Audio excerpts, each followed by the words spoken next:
Great. So thanks for coming, everybody. And yeah, this is Artem. He's going to present on his adventure with the Neil Mackenzie Adventure Grant and show us a little bit about Scotland who might not know that.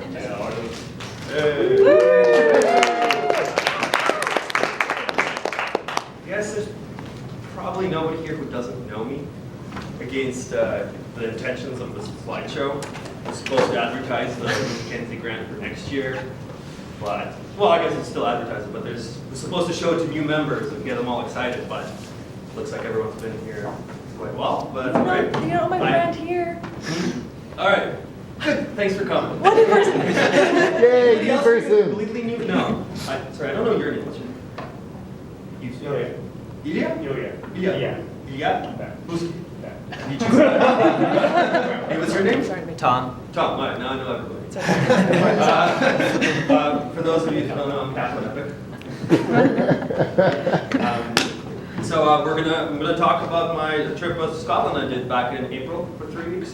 It was a really good time, although a bit bittersweet, because if any of you don't know, a really good friend of mine and of a lot of people in this room passed away last year in a tragic climbing accident.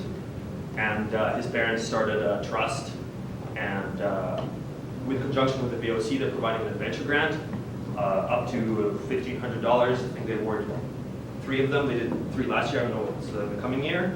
But you can apply to any freeform adventure that you want to do. And I was fortunate enough to get it, although I would have rather not have gone to the grant and gone to Scotland with Neil. But, such is life. So, on the mention of Neil, since he came here, he quickly became one of my best friends, and I think we did a trip every weekend together up until I left to South America, and we really did all sorts of things together with rock climbing, ice climbing, canyoning, rafting, skiing, and some of the best trips I've ever done were with him. This particular trip in question is our Hell's Gate trip, where we went through one of the biggest rapids in the Fraser River on our cataract with Peter over here. This particular moment actually will go down to history as the moment we coined the term megastoke. we eddied out at Boston Bar, and we were about to go down into Hell's Gate, which is a really serious endeavor, and we were sort of nervous and worried about it. But we just stood there and we could do it, like, Megastoke! And it was quite the trip. And we've also had some misadventures together, where Neil tumbled down the side of a mountain and broke his shoulder blade. And then we had to spend the night out, and we were doing a day trip, so we had no overnight gear of any sort, or food, or water, or anything. But we sat out the night, and then a helicopter came in the morning and flew him out. And then me and Nick Gobin went and skied the cool ride that we were intending to do because, well, we're here anyway, right? So we might as well carry on. But anyways, I could talk for days about adventures we did with Neil. I guess that's not the intention of this slideshow. We'll talk about Scotland. So here are Neil's folks, who very wonderful people. They organized this trust and this grant. This photo is from the Cayley, which was a fundraising event while I was there for the trust, and we'll talk about that a little bit later. If any of you want to apply to the grant, there's information on the wiki page. I guess this was last year's application form, but it'll probably be updated. You can find it by Google, as you can do everything these days. But the rules and conditions are there, everything you can find out. Anyway, so I applied to go on a trip to Scotland, as Neil got me really psyched to go to the Highlands and explore the land there and do some winter climbing. That's really what I was going after, is Scottish winter. Now, Scottish winter is famous for being the harshest climbing conditions just about anywhere in the world. It's basically high alpine at sea level. The highest mountain of Ben Nevis is 1,346 meters. It grew by 1 meter last year. But it's full on. It's like spindrift avalanches, real avalanches, rock fall. There's no real ice. It's all just thin veneer on rock and just snow. You'll all get to see that stuff. But it was really good. That was the esoteric I was looking for. So I wanted to go in winter, and there was the fundraiser which coincided, so I organized a trip. Now, unfortunately, I was gonna go with a friend of mine who lives down in Switzerland, Diego, which many of you also know. But he had some work commitments come up in the last week, and he had to bail, and then I couldn't convince anybody else to come with me. So I went by myself, intending to find climbing partners there. And I was thinking that, okay, well, Neil had lots of climbing friends there, so I'll just climb with them. Now, as I would then find out, one of the reasons that Neil left Scotland was because all his climbing partners moved on. They got married, had babies, stopped climbing, and she had no partners anymore, so, which also resulted in me not having partners. So every day was super stressful of like just hitting my head against the wall. I spent a lot of time on the actually lovely UKC forum, which I'll show you guys here, ukclimbing.com forums, and there's a list of partners page, which I posted to every day, trying to solicit somebody to go climbing with me, and it actually worked out to my advantage on some days. Although it was really stressful because every evening, instead of relaxing, I'd be sitting there Facebooking people, all the different chat groups, friends of friends of friends, and all these things. And then, last minute I'd get something together, go to sleep, get up, climb, come back, repeat. But anyways, the luckiest thing that happened with this was I wanted to climb Ben Nevis, which is the highest mountain, and so I flew into Glasgow, which is Glasgow's down here, Glasgow Airport, and Fort William's up here, and then Ben Nevis is over there. So I was like, okay, well, I'll bus down there, and I'll look for partners.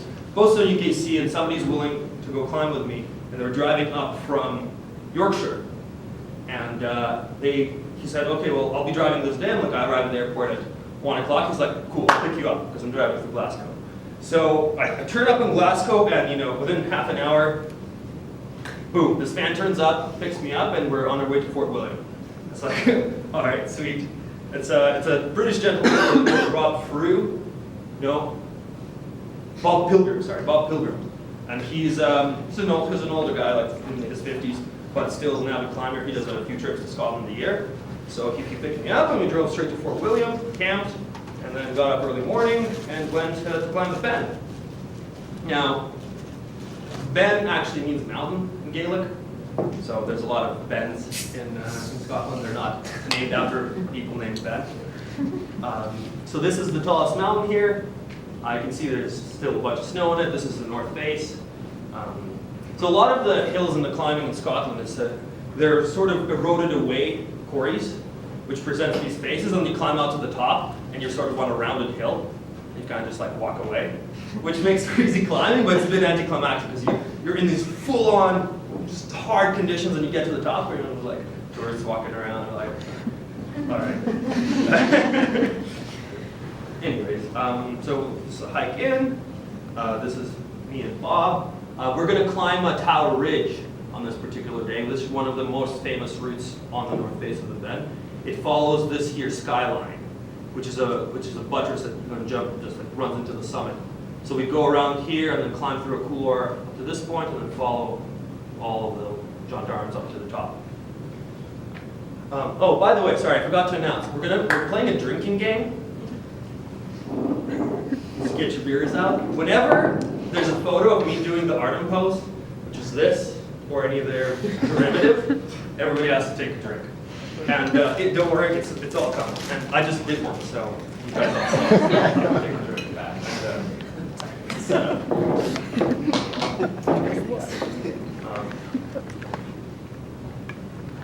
Yeah, so this is us gearing up for the route. I was daft enough to forget my helmet in the car. But after some deliberation, we decided we're climbing a ridge, so overhead hazard is minimal. So we went to climb anyway. Although that may have been wrong, because as soon as we got into like technical climbing, there's another party right ahead of us, and the whole ridge is so popular. It's Congo, and there's parties at every belay the whole way. But this is the first technical crux of the route. There's, you can see, a bunch of snow, some minimal ice, some good mixed climbing, really fun. This is sort of what the ridge looks like in the middle. You can see the footsteps along the crest. this is probably just one of the middle intro. Yes. You said good mixed climbing. It seems like an oxymoron. Oh no, you embrace it. So a lot of the climbing in Scotland ends up being the desperate swinging into like what looks like snow or ice or snakes, and it's just a slab, and it's just doing like doink, and it bounce off, and you drive over here. Okay, I'll gingerly place it over here, like. A lot of that. Really good fun, like I'm saying. So there's another section of the route. This is just some route photos, climbing form, called With the Will. So this is the crux of the route. It's called Tower Gap. It's actually like a 3 meter, 4 meter gap in the ridge, and you have to climb down into it and then back up. And this British fella was actually a little bit not to my liking in his climbing style, because he just put belays in the most awkward positions, such as here. Like we had a party behind us, and he was like, oh, I'll lead out. And I mean, the previous belay is like right at the top of the photo. So he went 10 meters, climbed into the notch, and put a belay in the notch. Whereas like every single other person climbs back out and belays on the other side, because now you've passed the pitch of climbing. But no, he builds a belay, belays me, and I'm like, what's that? It's like, oh, I thought it would be better. Like, no, not really, because now these guys are climbing right on top of us because they want to move along. But anyways, I let out, did one more pitch, and then it's in like one pitch to the summit, right? And he was his lead again, and he goes, and it's a snow slope. I mean, like, you're walking up a snow slope. He goes, he gets to the one piece of rock where you place a piece, you get to the top, and you're done the climb. He builds a belay. I'm like, why? Like, you're wasting time. Like, we could be there. It's like, no, you're not. No, this is stupid. So I just like walked past them, didn't stop, didn't re-rack. I don't need it. There's like no gear to be placed. And well, anyways, we get to the top of the route, and the pose is usually what I do at the summit, but we didn't actually summit. So this was a bit of a sticking point with me and him. So we turned up to the top, like in the ridge, climbs up onto the rounded hill, as I was mentioning, and the summit cairn is maybe 100 meters away. And there's this trough of a walking path that all the tourists take. So, like, you just to walk off the mountain, there's no problem. You can't lose yourself because it's just this like literally trough. I was like, well, let's just go to the summit. I've never been here. I want to attack the summit. So, like 100 meters away. Look on my GPS. Like I have GPS on top of us. He's like, no, it's white out. We should go down. Like really? Like let's just 100 meters and there's a path. It's like, no, it's white out. We should really go down. And then this other party that was behind us, they'd been to the summit before, so they just started walking off. And he's like, well, I want to play it safe, so let's follow these guys. And I'm like, well, how is following two other random climbers at all more safe? Like, we don't know what they know. Like, we need to make our own decisions, our own judgment. Like, we should follow the GPS to topple it down.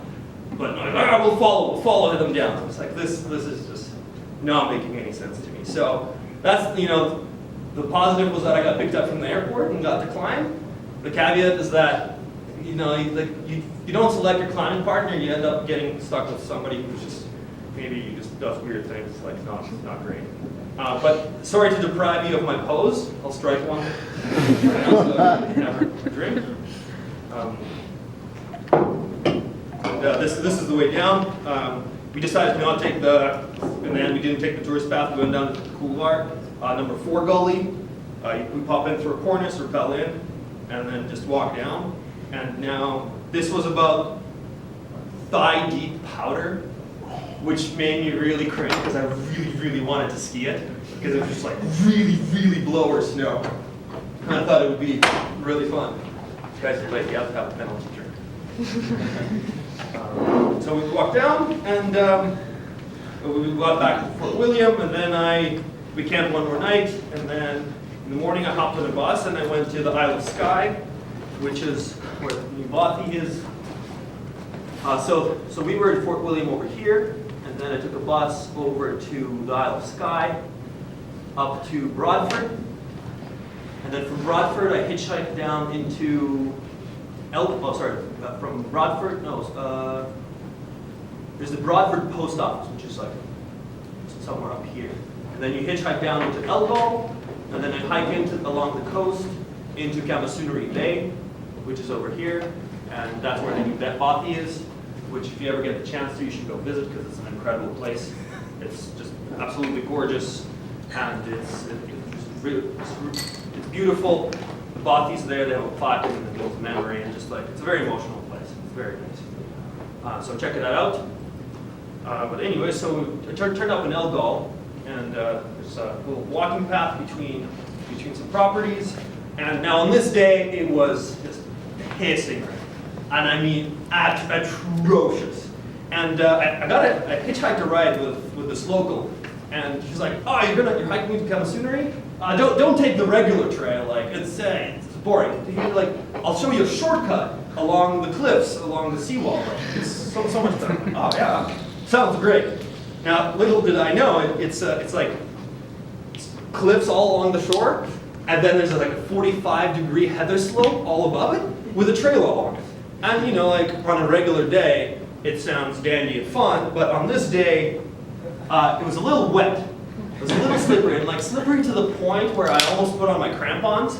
So I was like, and it's a funny psychological thing, because if you're walking along like the cliff edge, it's worrisome, scary. You're kind of trotting carefully because you don't want to fall off.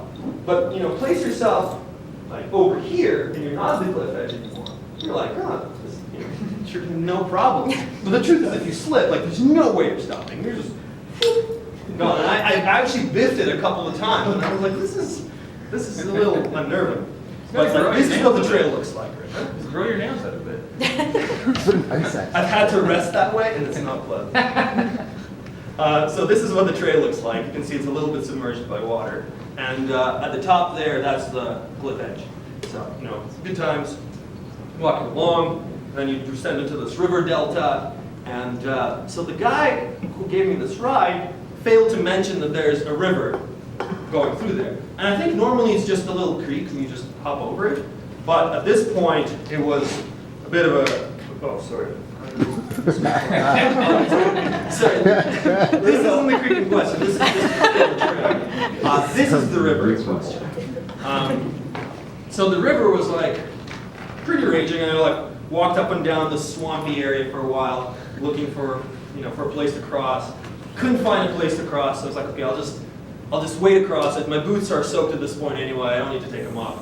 Rather, if I take them off, I won't be able to put them back on. So I'll just walk across it. And I started wading through, and it was knee deep. I was going great, and then I got to the end. There's like the bank, and there's maybe one more meter. I'm like, sweet, one more step, and I'm on the other side. And I take the step, and boom, just like disappear up above my waist. Shit! God damn it! I climbed out the other side, and I was like, well, now my pants are completely soaked. Well, that was fun. That was my reaction to the fact. I was not very pleased. Anyways, carrying on. Now my camera's getting wet, so you can see it's kind of fuzzy in places. But yeah, this is the trail, still full of water, coming into Kamasunari. This is the bay question. And then the bothy. If you can see this dark one little pixel over here, that's the new bothy. And then this white pixel over here is the estate owner. And he has a house, personal house there. And the old bothy is actually somewhere on the other side of the bay. And then this is the actual bothy. I've arrived. It's and then actually that evening there was two fellows there camping. They were probably one of the first people staying with us. So the story with this weekend, which is another reason I went, is they're having a work party to open the bothy officially.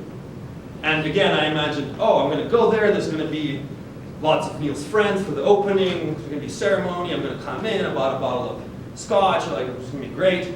I show up, and there's 3 Mountain Bothy Association volunteers, which are taking care of these bothies, and they have no relation to Neil.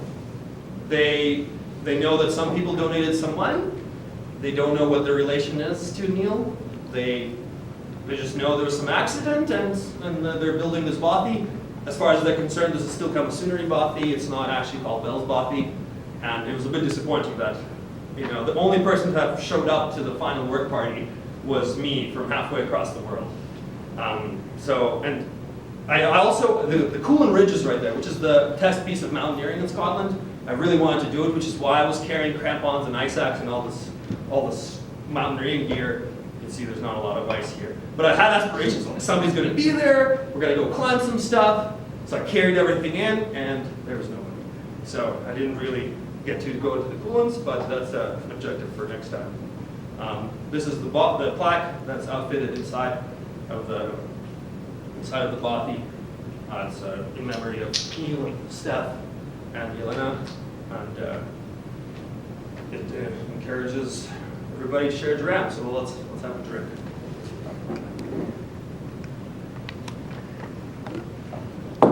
That's a really good sentence, isn't it? Where friends and laughter, hinders strangers, leave us friends. That's me doing some painting from the bothy. I wrote a piece in the logbook. If anyone wants to read it afterwards, you can ask me for it. It's probably too long and too hard to read my chicken scribble. But I just mentioned my adventures to get there, and then a little note from the bottom, well wishes from the rest of Team Bad Idea and VOC and friends from Vancouver. Do you have a translation from the Russian writing into English? You mean from chicken scribble into French block letters? You know, this is what all you read felt right here. Forever magazine. There you go. This is the bottle of whiskey I brought. I thought it was very appropriate because it's Isle of Skye. We're on Isle of Skye, and they give a part of the proceeds to the local search and rescue. So like, this is very appropriate. But then the guy who was giving me the hitchhike ride was like, oh, well, these fucking tourists show up to the Isle of Skye and they buy this Isle of Skye whiskey. The only whiskey that's distilled on Skye is Talisker. Don't buy the Isle of Skye crap. I'm like, oh yeah, no. I wouldn't do that. No, little do I know. It's a blend from like somewhere else in the UK. This is the British working, as you can see, very diligently with a cup of tea in hand. I believe there was more net tea drinking time than working time, but they're volunteers and you can't blame them. They were up there for 2 weeks just working on the bothy, the new bothy and the old bothy. So what we're doing here is that we need to, the state owner wanted to take the bothy back and make it into some other thing, some like more fancy kind of bothy stay. But he's planning to rebuild the entire structure. But the deal they had with the Mountain Bothy Association was that they had to return it in the state that they originally got it in, which was with roof. But the winds that ripped through here tore the roof off. So now we're putting a roof back on the building so then they can tear the building down, which made no fucking sense to me, but this is what we're doing. And so this is on the second day we were there, and it had rained all day the previous day, and Skye is known for its really bad weather. And this whole afternoon, it was nice and sunny, and was that 1 minute call? Yeah. Okay, guys, we're gonna take a really short break for the video to get switched onto the next film. Do you want to take it now? Okay. The weather turned really good, so it was like, well, can't possibly not do something with my day. So I decided to go climb this nearby mountain. It's called Blah Bend. And it's right above the Bossy, right above the bay. And I was like, well, it's a scramble up. It's 1,000 meters. I can be pretty quick, let's go do it. And so I was working on the bothy, and I didn't have anything with me. I had maybe my camera and, well, 2-minute rush. Those are the 2 things I had. And then I was like, okay, I'm gonna go, and this is like 5 in the afternoon or something, and I'm like, I'm gonna go just run up the mountain. Like, okay, I'll have fun. And then I walk back to the state house to get, a headlamp, change shoes, like get some stuff. I get to the house and it's locked. I'm like, well, okay. Problem is I'm running out of daylight. It's April, I think it's dark by like 8, I have 3 hours, so it's 5 o'clock now, so I really gotta go. I'm gonna make the summit and come back. But if I start going, it's like 10 minutes back to the bothy to get the key, and back to the house to get my stuff, and back to drop off the key, I'm just gonna lose way more time then I actually have daylight left, so that's not going to go anyway. So there's this dilemma of like, well, I don't have even a headlamp for getting down. And I stood there for, weighing my options, and then eventually Daphnis hit, and I was like, go! Mega stoked! Neil would want me to do this. I just charged up the mountain. And I made really good time, actually. So my plan was that I would turn around by 6:30 as the ultimate latest time. Or 6:30 was my turnaround time. 6:45 was like my absolute drop everything and run down. And then I had a compass in my altimeter watch, so I took a bearing back to the hut, and I could follow down this ridge, and I'll make it back, no problem. And this is sort of what the ridge looks like. The scramble, you can see the bay at the bottom. This is where Elgol is, and hiked in along those cliffs. And there's the Bothi, and then just some running up this ridge. And I was really going nonstop. And I show up on the summit. I'm just like wearing a t-shirt, those like suspended pants that you saw earlier, just cover all pants, and like, at the summit, chilling. And then these grizzled mountaineers turn up.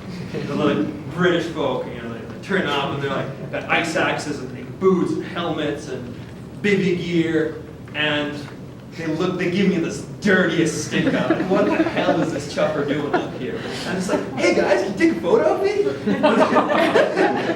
And they were not impressed at all. They tried to get away from me as soon as possible. Like they took the snap and they just like scurried away because they're like, we don't want to deal with this guy's rescue.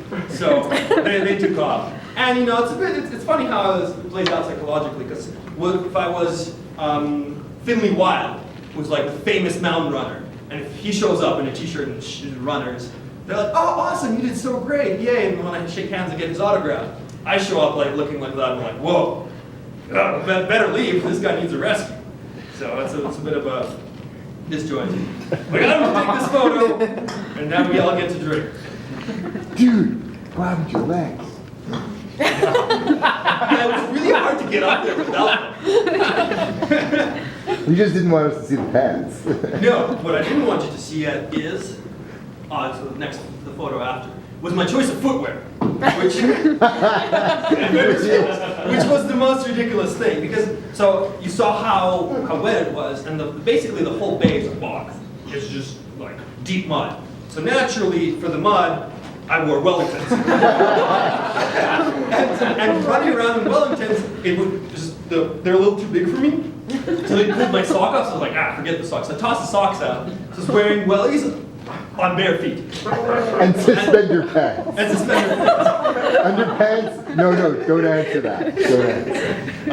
And it was mostly great until I hit snow. And then this little thin layer of rubber is not very insulating, and the sole is very slippery on snow. And what I didn't know about the mountain is that it has a false subsummit and then a true summit. And the thing you can see from the bay is the false summit. And so what I failed to realize was that there's another further higher summit. And it was separated by this down scramble on snow and this funky snow arete. And then it was another half an hour away, and then at this point I was at my 6:30 time. So like, well, I don't have time to go there and come back. So I just hung out and took some photos instead. But didn't make the true summit again for the second time in 3 days. I was hundreds of meters away from the summit, but didn't get to go.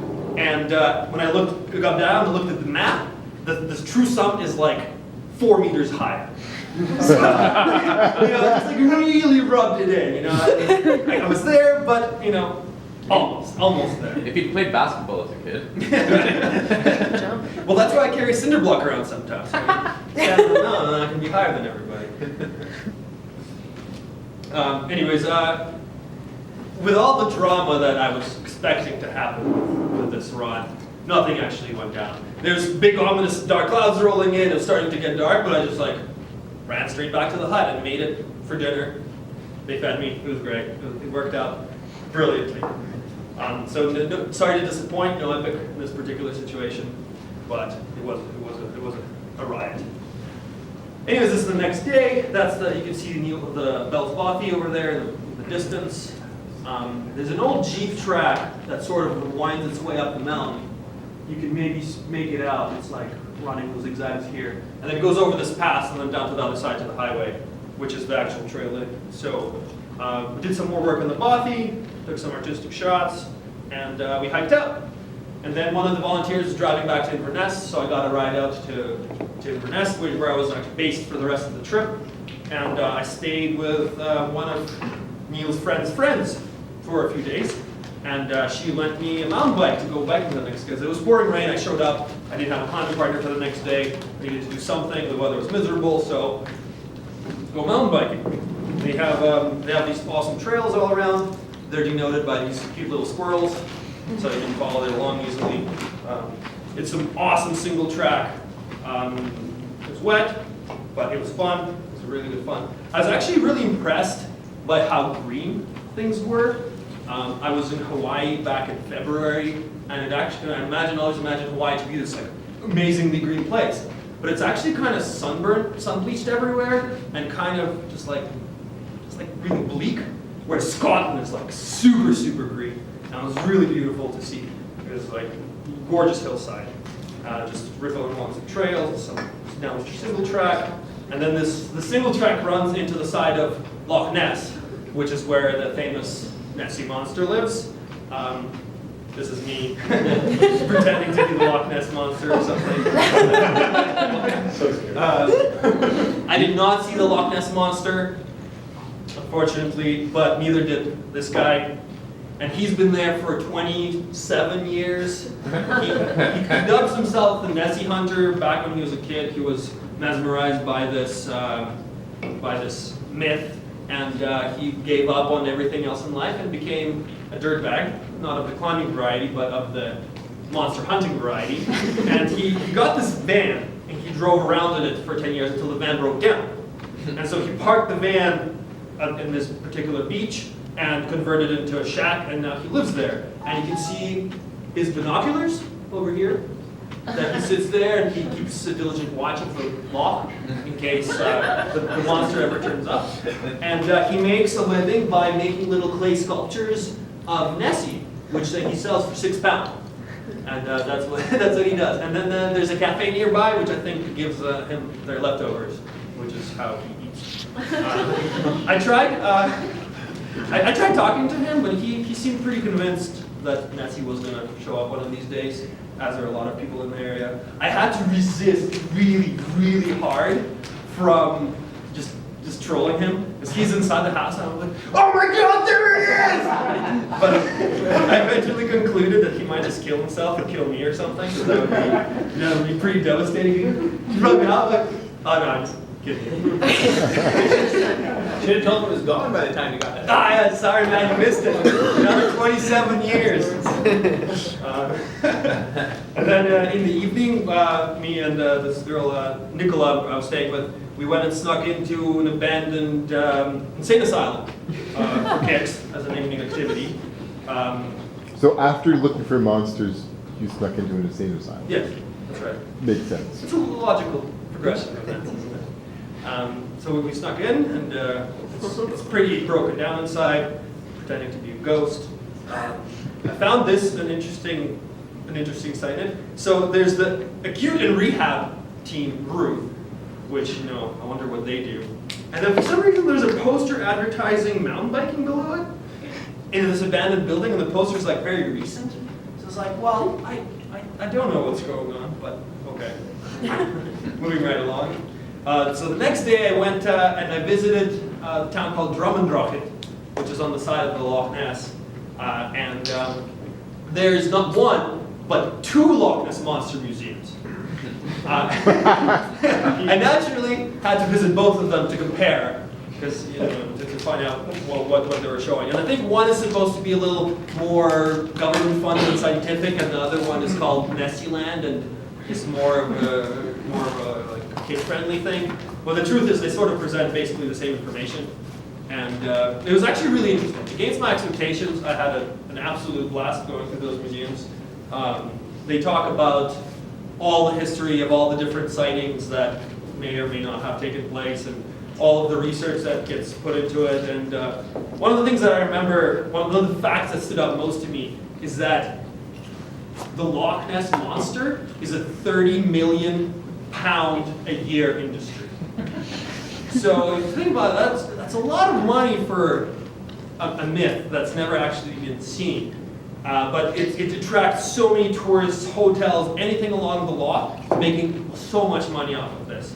And at the same time, the government is pouring insane money into this. Like the recent, some 10 years back, they did a grid search.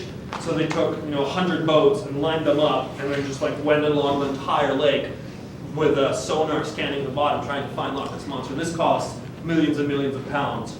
And of course they found nothing, and they're like, we didn't look good enough. So they keep looking. And it's a very touristy area, so they remind everybody to drive on the left. This is driving out of the parking lot from the museum, and all the languages that they could think is probably the most popular there. And then nearby there is also this castle called Urquhart. It's an old castle from 1200s or something. I jogged there for a couple kilometers along the road, visited that, but that's not climbing, so let's keep talking. And then in the evening, we actually went and scouted this Black something gorge, which is this really, really cool slot canyon, which I really, really wanted to descend. If you don't know, I'm really big into canyoning, and this, wetlands, and it just sounded like a great activity to do. But it had rained a lot in the past days, so it was way high flows that would have just murdered you instantly. So I only got to stand at the top and look down. But one of these days, next time I'm back in Scotland, I'd really like to go check that out. It looks really awesome. It was just an approach to the canyon. This is the next day when I'm climbing. Again, yes, climbing. This is another great use of a belay strap. It's a brilliant lunchbox. As you can see, you just buy all the flat sort of sandwich ingredients, like a pack of cheese, a pack of salami, and some flat breads. And they have this thing called Scottish tablet, which is basically sugar. It's really good. And they're all flat, so they all stack together. You wrap it up with a belay strap, and boom, throw it in your backpack. Super convenient. This is in the Cairngorms. I met up with a friend of Neil's, who's probably one of his last climbing friends, but a guy by the name of Kenny. His last name escapes me. But yeah, Kenny is a really good guy, and he really made the trip, to be honest. He went out climbing with me a number of days, and he let me stay at his house for like 10 days. He lent me his mountain bike. He'd drop me off in the morning to go biking somewhere, and then go to work and to pick me up at the end of the day. And he's in the running against you, Peter, for nicest person I've ever met. Whoa. That's saying a lot. So I did a bunch of climbing with him. This is we went to the Cairngorms, and we went to climb in Corrie an Precht. So if I can write this, just a chalk. Can you just say it again? Corrie an Precht. So, and does anyone want to take any guesses how this would be written? Well, Ross, no. Anyway, so Corrie. Okay. Quar, sure. On, pretty good. And then it's Where's the R?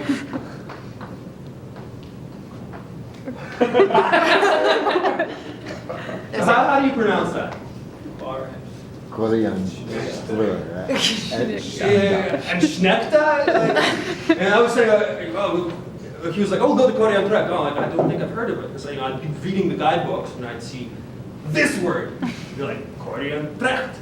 It's like, what? No, that is not St. at all. And it's, for anyone who's not local, it's really confused by that. Anyway, I thought that was funny. And there's quite a number of words like that have Gaelic spelling for them still, and it's just unreadable, unpronounceable. It made remembering all the summit names really difficult. because they're all sort of like that. We went to Corrientes, and we went to climb this route called Fingers Ridge, which is a grade 4. It's very popular. It's a really popular summer rock route, and it's a really good winter route. It roughly follows this buttress here up to these 2 finger posts, and then climbs through them, and then onto the soft top, and then you walk off around the hill.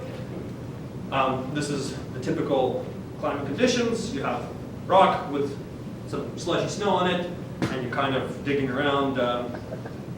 Now, Scotland is known for its frozen turf on routes, which makes for great climbing because it takes placements really well.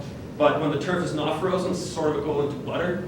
You put in a pick in it and just pull right through it. So it was not actually cold enough, so the turf wasn't frozen, so it was kind of difficult.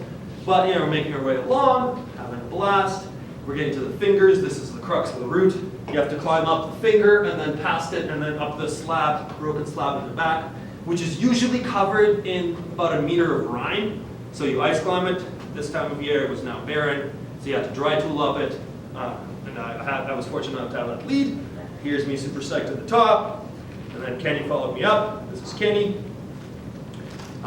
Do the final belay. This is what the fingers look back down, looking back down, and you drink.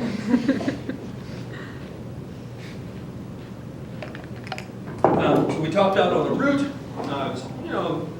And climbing there is great. You get up in the morning, not too early, you drive up, you approach for an hour, climb for 4, 5, 6 hours, you walk off an hour, and you're back at the pub before dark. It's a great setup. So it's walking off the summit, a little bit of snow, and this is actually the top of one of the Scottish ski resorts. They have a bit of a tramway going up here and a few chairlifts, and people skiing around, having fun. Again, I was walking down the ski trails, not having skis, which bugged me a little bit. I'd like to go skiing, but didn't happen. Next day I went climbing again with Kenny. We went through Annachmore, which is next to Ben Nevis. Again, it's a ski resort. Take a cable car, you take a gondola up to like 600 meters, and then it's a half an hour walk in, a contouring walk in to the climbs. We went to climb one of these things here, which is hard to identify. We went to climb some western rib of something, grade 3 Scottish grades. We couldn't get on the route. We went up to it, and it was warm, and again, same problem. It was a turf start. It's like very positive, but you couldn't actually get off the ground because everything would just pull. So we went and climbed this route called Golden Oldie. Again, it's something like 500 meters. I think it's a grade 2, grade 3 in Scottish grades. You can look them up later. It's a long explanation. We did the route. It was standard Scottish weather, whiteout, blowing snow, so I didn't take any photos. This is probably parked somewhere along the route in one photo. As you can see, rime, slushy rime, top of rock, really good fun. And we topped out in an absolute whiteout. And now the walk up this time was actually kind of interesting because this, as I was saying, the hillside erodes to make these corries, and it actually eroded on both sides. So there's a giant cliff face on one side, giant cliff face on the other side, and both corniced. And this is maybe 20 meters, 40 meters kind of wide kind of thing, and you're in a whiteout. So you can't tell what's ground, what's snow, what's air. You're just kind of walking along. And you want to, like, if you go too far this way, you fall off the cornice this way. You go that way, and you break the cornice through the cornice going the other direction. So it's kind of like you're just going off a compass, trying to, prod ahead of you and moving your way along. And then you end up at the top of a ski resort, and then you run down the ski roads, and all jolly good fun. And then Kenny dropped me off in Fort William. He went home to Inverness. I stayed at a local hostel, found a guy on the UBC climbing forums who drove up from Glasgow, picked me up at 4 in the morning, and we went climbing up the Ben again. We went and did, as the Scottish call it, the world's most famous gully. It's called Zero Gully on the north face of the Ben. So all of the gullies are numbered. There's 1, 2, 3, 4. But then the gullies kept getting smaller and more contrived. but they were already named 1, 2, and 3, and 4, so they had to add numbers. So there's 0.5 gully, 0 gully, -1, -2, and -3. And they're all getting progressively less gully-like and just weird face, like the recession. But 0 gully is just steeped in history. It took very many years to get its first ascent, multi-day epics, people falling off, people falling through, people getting buried by spindrift avalanches. It's super famous, so naturally it sounds like a great route to go climb. So we went out there, and we were so it starts with a big snow slope, and we were soloing up it, up to this point, and then the ice sort of starts, and we were like going along, and we saw that there's this depression you can see here. Like, oh, that looks like it will make a great spot to gear up and then start climbing. And then this hunch was like, well, you know what, here's good enough. Let's just stop here. It looks like it gets a little bit steeper. Let's just gear up here. So, we happily geared up with the spindrift avalanches and everything. And then I roped up and I was leading off the first pitch. And I took 3 steps and I punched through a bergschrund. So I was fortunate enough to have stopped just previously to rope up, because that could have been bad. And you can see the hole there. I made with myself. But gingerly climb over it and then keep climbing. So you can dig out some tri-cam placements on the side naturally. And then the ice, so this is an ice gully, and the ice was interesting because it was about it's like 30 centimeters of rotten ice, which climbs really well because hero sticks. It's just like one kick, one swing, takes it, but there's no gear. So to place a screw, you have to dig through this 30 centimeter of crud to get to some real ice to place a screw. So placing the screws is actually really difficult. And the first pitch looked like it was, it looks fairly positive, quite good, but it was 50 meters and it actually got really steep. I was like pretty pumped, and maybe a little harder than I was intending to start the day off with. This is the next pitch. This is this guy's name is Jocelyn Trottet. He went up and led the next pitch. This I think was probably the steepest, the crux. It's quite good. Probably about a water ice 4, if you could call it that. It's great, Scottish grade 4. This is me diligently belaying. And then this is me leading the third pitch. This is the road pitch. Again, it looked, I can lead it, no problem. And I hop on it, and then getting up there, just taking so long to place each screw, and then getting to the top, there's a bit of a rolling bulge, and I'm placing a screw, and I just get the worst Elvis legs. I don't want to be part of it, because many people have peeled off in this very spot and just like leave their tools in the car. Like, I don't want to be, so I just like barn doored and kicked my foot out way out to the side, and just kind of like stamped out to brace myself, and then relaxed a little bit and got the screw in and finished the pitch. And then we kept climbing, and then I think there's 3 pitches of really good ice, steep, and then it's about 200 meters of just easier ice and snow that we simul climbed up to the summit. And now we get to do double drinks.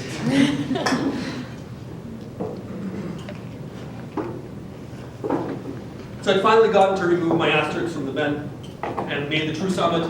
There's a cairn there, there's a little abandoned meteorology station, and hordes and hordes of tourists on every day weather condition.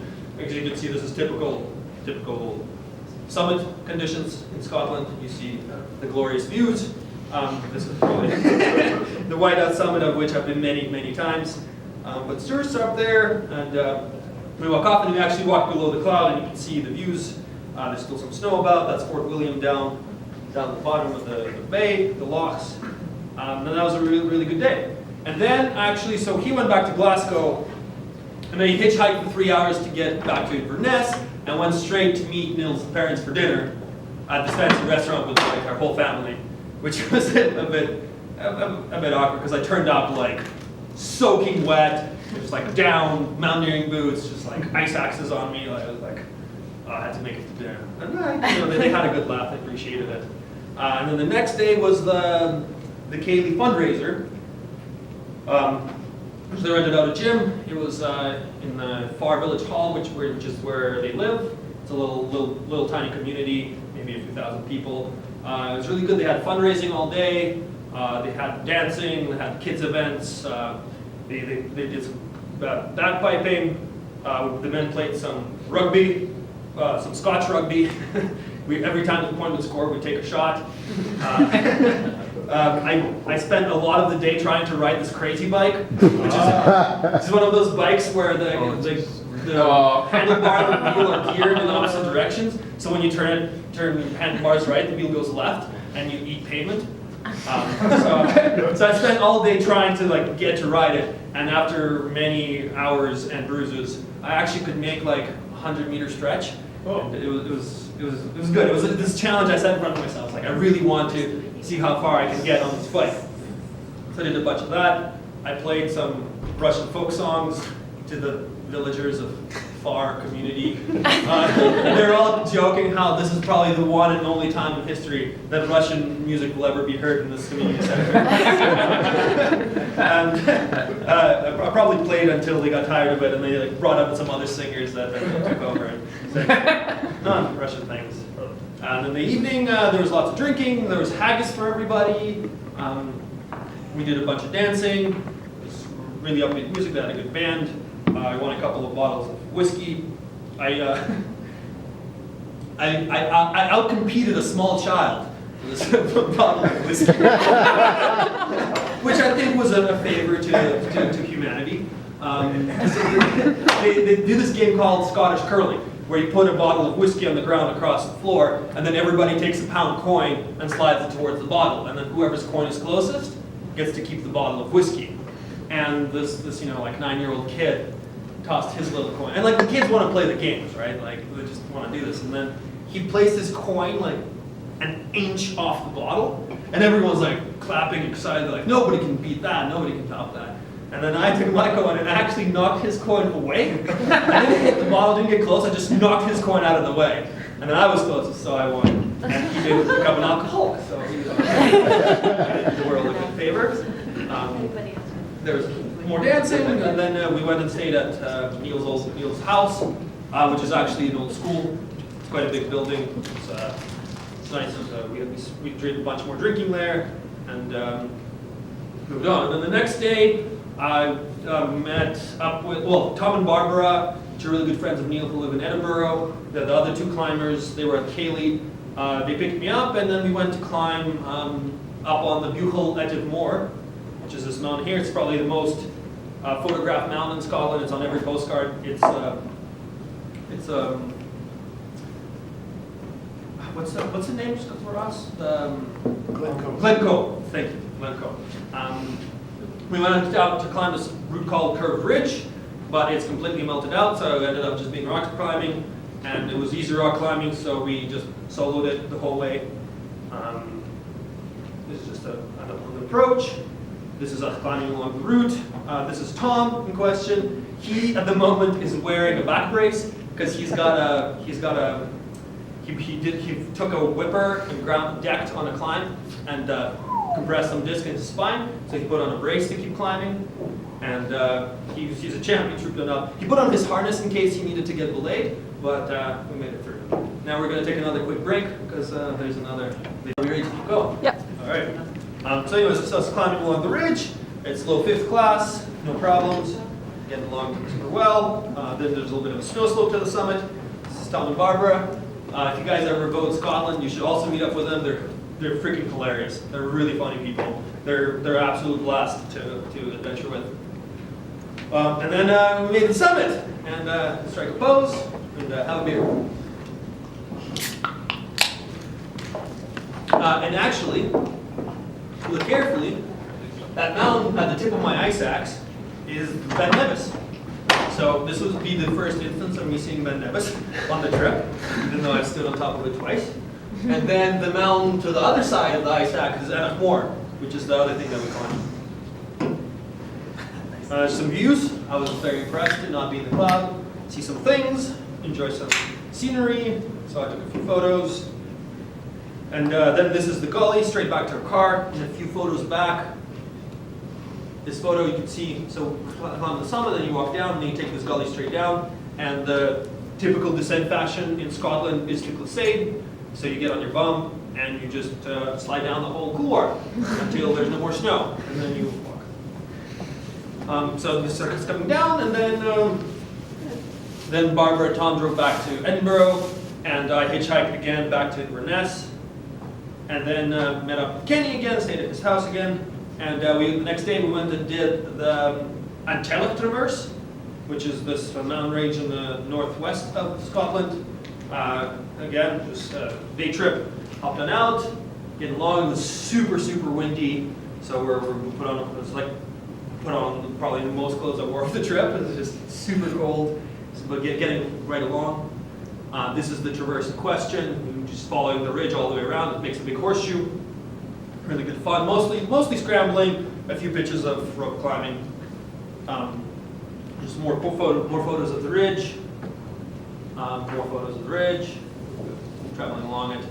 Some climbing along it. The rock there is sandstone, which is really interesting. You're walking along this horizontally fractured sandstone with snow on it. So you're like, snow, sandstone, what's going on?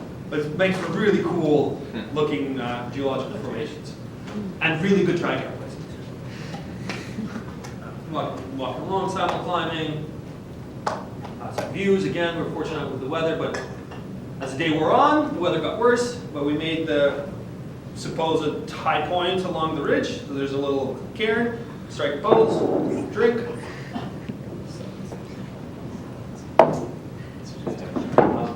So Yes. question, what do you think about tricams that are bigger than that? Are they Too heavy. Are Unless they the are they sheet metal. really stupid? No, unless you get to the really big ones. The sheet metal ones are awesome. Oh, this carried number 5 minutes. Why do you have to say that in front of him? He knows I like it. Oh, yeah. And then we went down this couloir, which is actually a grade 2 climb in itself, to speed the descent, and in which point I also, again, broke through a bergschrund and hopped into my waist, but then just flopped forward, rolled out, kept going, and then we did some bunch of glissading, and out. You can see a big smile on him, and you can see the trough of the big butt to come down, and then we think we came down this couloir up here, actually. That's good. So that's an Antellic Traverse. So it was a full day. It was a pretty long day, actually. It was just a view of the ridge again, and again, kind of scouting out some canyon prospects. There's a nice big waterfall that slots out a little bit, and scoping that out for future reference. And then the next day was finally a sort of rest day. And it was a rest day because I couldn't find anyone to go climbing with. So I walked around Inverness. I found a school-looking bar, Hootenannies. The greatest name for a bar ever. It's apparently the best Scottish music venue in Scotland. And then I went to the Highlands' largest craft beer festival. So it's like, oh, cool, I'm not going to do anything. I might as well drink some craft beer. It'll be fun. And then I knew it was smaller and less populated, but in my mind I sort of imagined something like a German beer garden. And it turned up, it's a town called Nairn. And this was probably the most people that were there all day, which is very unfortunate. It was about 10 old fogies, and they're good pints. And I was there by myself. I had a few beers. They actually had a really good beer selection, so you can see all along the way. There's taps. There's probably 100-something beers. I tried a few. They were really good. And I caught back the train. Went back to Inverness, and then I borrowed a mountain bike again for the next day, because again I didn't have a mountain climbing partner. So I went mountain biking. I did the Torridon circuit. It's about 40-something kilometers. It's an amazing route. Highly recommended. So I went out to do this bike ride, and I packed a lunch, packed a couple of spare tubes, a couple of tools, and started going along the way. And this is me replacing the second tube in the first 3 kilometers of the ride. So what happens is along the trail, they dig out these canals to drain water. And they range from, something like 10 centimeters wide and 10 centimeters deep, so you just ride over them, to like a meter deep and half a meter across, and they're really frequent. So you ride for 50 meters and you get off your bike and you hop over this thing and keep riding. And then at some point I was getting fed up with it, so I was trying to go faster and hop over them, and I just like slammed my wheel and popped a tube. I'm like, fuck, so I replaced one, and then a kilometer later I had to do the other one, and now I didn't have any more tubes, and I didn't have a patch kit, and my pump broke. I actually sat there and I jerried the pump with a little rock, so the little nubbin thing that pushes onto the valve broke off. So I like found a little rock to jerry in there so it would press on the valve so I could inflate stuff with it. And so this is my concern face of like, well, I don't really want to go back, but it's because it's the most sensible way out. But I also am like committing to this long loop that if something goes wrong, then I'm just hiking out, I'll be doing hike-a-bike instead of bike-a-bike. So I was a little concerned, but well, we all know what I did. I carried on, and I found a bothy along the way, and the bothy has a really good fire action plan, as you can see. Shovel and fire extinguisher. And I thought that was a really good plan. Just biking along, the creek, typical rock hopping. So this is the Leotard Traverse that I would later come back and do all along the skyline there that you can see. This is above a town called Torridon, which is this is probably one of the best places you can ride in. Have you been there? No. Oh, why are you cheering? Drink. Why? I know. So for the latecomers, the drinking game is when I strike the spose. Everybody drink. You gotta have a drink. Highly recommend to go biking there. It's a really good single track down, probably like 500 meters, just straight down. I have this photo.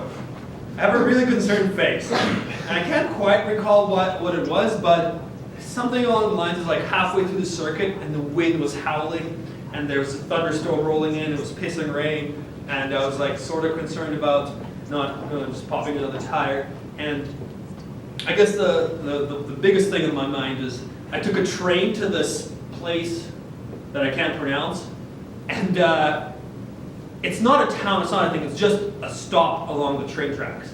So you get off and I start to do the circuit and you come back to the same spot. And then the last train of the day is at like 5 p.m. And I'm like halfway through the day, or like halfway through the distance, but way more than half the time. I was like, well, if I miss this train, then I'm in the middle of nowhere and I'll have to, I don't know what, hitchhike, bus, there's no traffic, it's like really the middle of nowhere. So this is probably what the concern in my mind is right now. But biking right along, kept going, was going good. I found this, this is a really interesting photo. You have new forest and old forest. Really nice and contrasting. Going right along, moving along, and then you can see where the old forest comes from. Somebody owns a piece of land, and they fenced it off, and then they butchered it. Took everything down. I think the other side's actually a park or something like that. And then I made it to the train station with like 5 minutes to spare. So super psyched, got on the train, went back to Inverness, and then the next day I went mountain biking again. This time I went down to near Aviemore and did a route through the Monadliach Mountains. Went biking along. This is the top, a local maxima, probably about 600 meters. It's like to be mountain biking. Does that count as a drinking pose? Yeah, sure. I support that. You're already drank. You should have planned ahead, man. You just told you we were playing a drinking game. Hey! I promised you was loud. Adam seems to kick you a ball. Anyways, this is a girl named Anita I met up with in Inverness for the day to go mountain biking. She's actually the one that sort of planted the idea of going to Dubai in my head, because she'd just gotten back from Dubai. She spent 3 years there, and she's like, yeah, I can totally go there, get a job pretty easily, and then you spend, like you make lots and lots of money, no income tax, and then you come back, and then you're like, you're pretty set. I'm like, oh, okay, that sounds interesting. And then I'd forgotten about it, then months later I Googled mechatronics Dubai, and then it all unraveled. So I placed a rig in front of myself and stepped on it. But anyways, we're not talking about Dubai, we're talking about Scotland, having a good time biking, striking the pose, having a drink.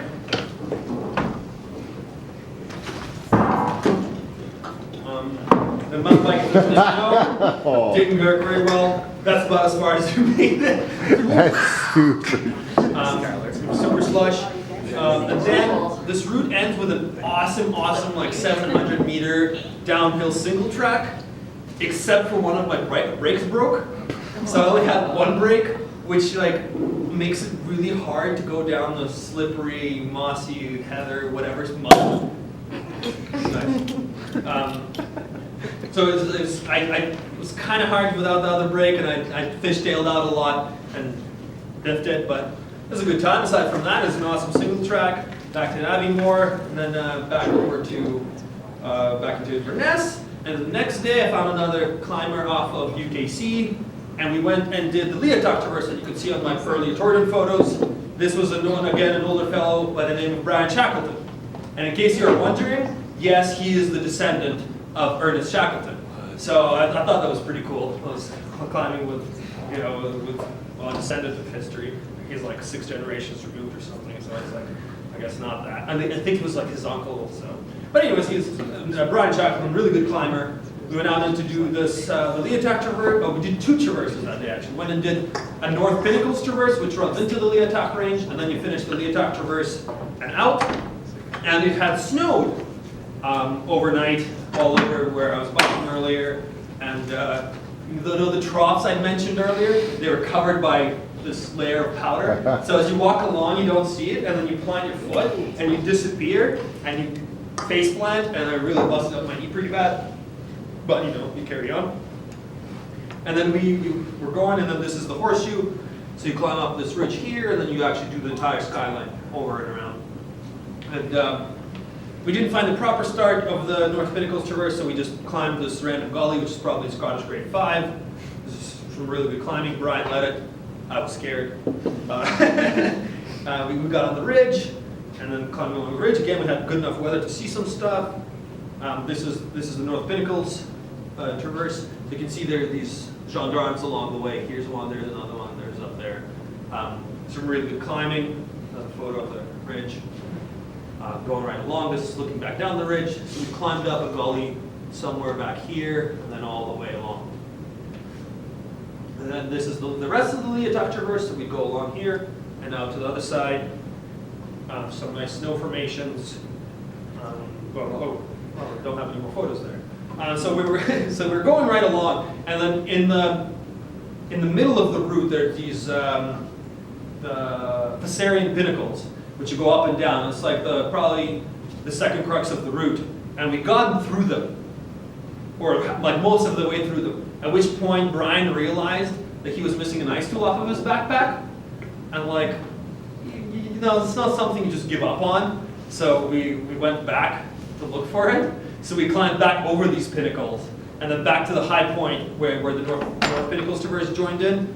So back to there, looking for this ice axe, didn't find it, and then did this traverse again through the crux, at which point it got dark. And then, so it turned out to be like a 16-hour day. It's probably the longest day. And I think the first day, I actually descended something by headland on the whole trip, which is surprising. But we went down, and then actually some nice locals were driving by and saw our headlands coming down the mountain. So they waited for us at the road to give us a lift back to our car, which was cut off a few kilometers of road hiking, which was very convenient. And this was the last mountain trip of the trip. Actually, we drove out to this cabin that's part of some British climbing society, probably the British Mountaineering Council, and we stayed the night there. And then we went to the Cairngorms the next day to climb again in Corea and Trek, which I'd written there earlier. But it was just pissing rain, and we'd gotten to the hut at like 4 in the morning. We got up again at 7, so we were kind of tired, and it was just so wet and warm, and we weren't feeling it. So he went back to Edinburgh, where I think he's from, and I met up with Kenny again, and then we decided for my last day before leaving, we'd go climb a sea stack to round out the experience in Scotland. And this is what one of these sea stacks looks like. So it's really awesome. It's an adventure. You come in, you have to swim across, you have to keep your gear dry, you climb this tower, you rappel off, and this is one of the more famous ones called a Buchel. And we were keen to go do it, but when we went, this is not my photo, this is a photo off Google, we didn't get to see the tower. because when we turned up, it was just absolutely atrociously windy. So, any guesses what this is? What is it? We didn't climb it, but like, there's something to the keen eye about this photo. It's bear-proof almost. Bear-proof. Okay, what else there? It's really windy. What is it? What does it make for really good for? Like rubbish. Camping! Whoa. So we wheeled out this garbage can, pitched our tent, made for great wind shelter. We sat there, drank beers, so this is the same day we didn't go climbing in the Cairngorms. We were still hopeful for the next day for it to clear up, but the next day was just ungodly windy, and I think there was like a 5-meter swell or something like that. So you could see the waves just crashing into the coastline. It was like spraying 15 meters up. So we're like, well, maybe this isn't the day to go climb Sea Stack. So we gave up on that, but we went around and we continued the dirtbag dream. So first we slept in a garbage dumpster, then we ate at the cemetery.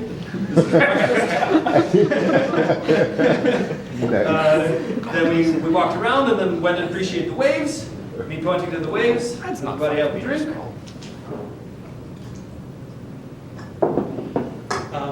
The beautiful bay, really nice time. There was a single lone camper in this bay. I think he was super psyched that he was like alone in this wilderness, and then we turned out like, hey, photo time! This is a picture showing the wind. You can see the things flapping on our heads violently. You can see the seas pretty high everywhere, just slamming along. So we just walked around and just appreciated nature. And we went and found that this is very north of Scotland now. I guess I forgot to keep showing the map. So I was based in Inverness for the rest of the trip, and this is Aviemore and the Cairngorms, which I was talking about. And now we're up here, up in the very north of the country. We went to Smoo Cave, which is just like nice little tourist cave. We walked around, took some more photos. This is me in the all-purpose adventure flops, as usual. Appreciating the waterfalls inside the caves, and scouted another canyon prospect, another sweet-looking waterfall. It's probably a 100-meter fall with a like multi-stage rappel, having a good time. And then we're driving along, and we saw this Ballycall Bay, which ran close to the heart, and so we went for a swim. And everybody have another beverage? I'm not fucking drinking to that. You should finish your beer. So we were supposed to go swimming that day, and we felt like we were cheating the world by not having gone swimming, so it was appropriate to go swim in Ballycall Bay. And we went, and it was cold and chilly, and we hooted and we hollered, and that was a little trip. Like then we drove back to Inverness, I hopped the train to Glasgow, and then straight to Glasgow, spent the night on the bench in the airport, and flew home. So for the final photo, I'll put on most badass photo of Neil with a beard of fire, and I'll open up the floor to some questions. That last one, was that a fashionable toque, or was that like a swim cap? No, that was just my standard climbing. You had to go back to that. Why would you do that? I have to indulge the question. Can we just get like one of those? Like, If it's colder, then I can clench tighter.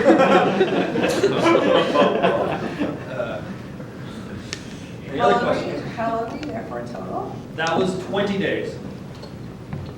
What season was it? This was April, so tail end of winter, which is actually really good because there's no midges, there's still ice, there was rock. Couldn't quite, so it was a bit of a funny instance because Easter marks the end of winter climbing season for the locals. So after Easter, couldn't get anyone to go climbing. Like, that's it. But it's also still too cold to go climb sea stacks. So I was trying to convince some guys to go do a sea stack marathon and just take a bunch of them. No, it's too cold. It's a bit of this weird transition period. But Easter jumped the bike. Easter does does like a month and a half or but something. it does, but it doesn't matter. Easter ends the season. And the only people who still climb go to the bend because it's the most reliable destination. So everyone I talk to is like, oh, let's go to the bend. I'm like, I've done the bend twice. I want to do something else. I'm like, no. You could have taken off all of the gullies. -3, -2. I mean, Marc-Andre Fleury was there in March or something before me, And he'd do that. He'd like run 7, 8, grade 7, 10 routes, whatever, just up and down all day. I think got stuck in one and had to get rescued.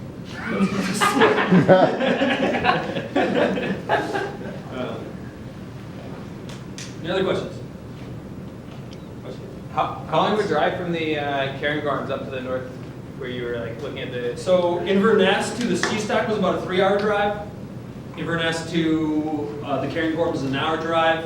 Inverness to Fort William, where the bend is 2-hour drive. So by our standards, that's like, you can get across the whole country for a weekend. Whereas for them, it's like, whoa, that's really far. Driving 3 hours? Like, no. We go half an hour, and we walk for half an hour.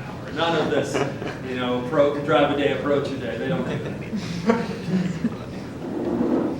How about the, is there any good climbing around the Bothy, those mountains? Yeah, so around the Bothy is the Quillen Ridge, which we can see over. Yeah, I think. Oh.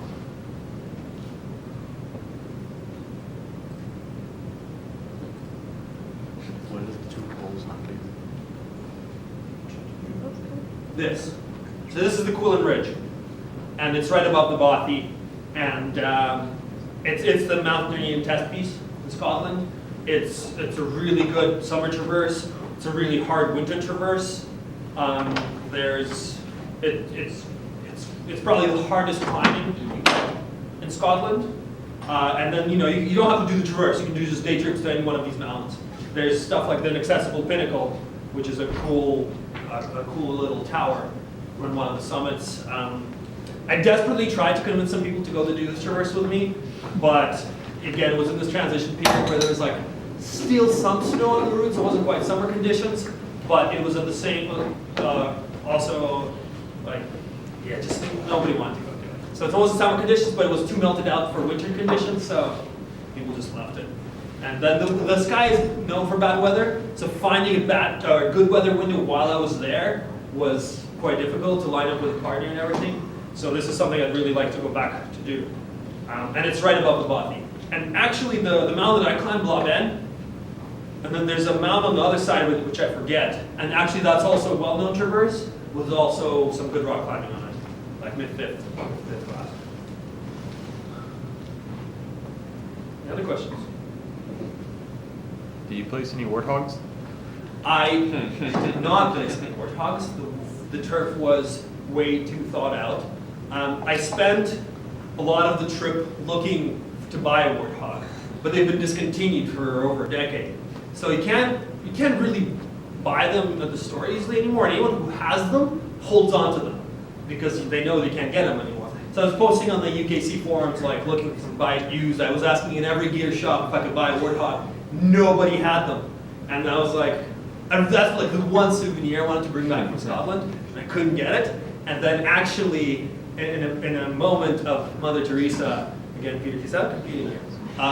Kenny gave me his warthog at the train station as I was boarding the train back to Glasgow, and he was like, I have a gift for you. He like pulls out a warthog out of his jacket. I was like, it was like, sweet moment. He also lost my Tricam on that one. So that was an exchange. he couldn't pull the Tricam back out, so he gave up on it. Just kept going. Have you placed the warthog since you got? So one of the conditions for the gift was that I'd have to place it on a route here and send a photo to him, but it's been summer here, so you don't really carry on warthogs in summer. Can you define what the fuck a warthog is? You don't want to know. Let's just leave it there. A warthog is a drive-in, screw-out protection piece for frozen turf. What's it rated to? It's rated- It depends how much you've been training that day. It's a whole bunch together. Halo. Hakuna Matata. So wonderful. Yeah, There you go. There you go. Well, you got a thing from him? Why did you go to google.ca? as opposed to Google. What? This is the warthog. So you just pound it into turf and then you spit it out. Dirty ice screw. It's a dirty ice screw, that's what it is. Yeah. Yeah, you don't really want to trust them. You gotta place it because there's nothing else. Because what happens is you top out and you're on the top of the rounded hill, right? So like, well, there's nothing to sling or put, so you just pound 2 of these in and you equalize them, and there's your billet, right? And then you just hope it holds. So yeah, it's a mission for the upcoming.